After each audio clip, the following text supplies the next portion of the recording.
హైదరాబాద్ నుండి పిఠాపురం వరకు జనసేన అభిమానులు 5 రోజులుగా ఏకధాటిగా సైకిల్ యాత్ర చేశారు. పవన్ కళ్యాణ్ పిఠాపురంలో పోటీ చేసి ఎన్నడూ లేని విధంగా అధిక మెజార్టీతో విజయం సాధించిన విషయం తెలిసిందే.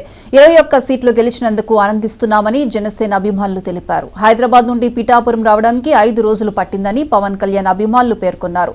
పిఠాపురం నుంచి దేశవ్యాప్తంగా సైకిల్ యాత్ర చేస్తామని, పిఠాపురం రావడం చాలా సంతోషంగా ఉందని సైకిల్ యాత్రికులు తెలిపారు. నా పేరు మణికంఠ అండి. నేను బీకామ్ కంప్యూటర్ చదువుకున్నాను హైదరాబాద్ లో బీకామ్ కంప్యూటర్ చేసాం. మేము గ్రాడ్యుయేట్ అయిపోయాము. సార్ గెలిచినందుకు మేము ఇలా సైక్లింగ్ చేద్దాం అనుకుని స్టార్ట్ చేసాం. మేము ఇలాగా 10వ తారీఖు స్టార్ట్ చేసి ఆదివారం తారీఖు ఇక్కడికి వచ్చాము. 5 రోజులు కష్టపడి ఇక్కడికి వచ్చాము. మేము ఆల్ ఓవర్ ఇండియా చేద్దాం అనుకుని చెప్పి వచ్చామన్నా. సైకిల్స్ మీద చేద్దాం అనుకున్నాను. 5 days పట్టింది హైదరాబాద్ నుంచి ఇక్కడ రావడానికి. మాకు చాలా హ్యాపీగా ఉంది అన్న పిఠాపురం వచ్చినందుకు.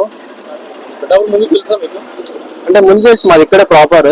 మేము హైదరాబాద్ లో సెటిల్ అయ్యాము. ఇక్కడ తెలుసు పిఠాపురం.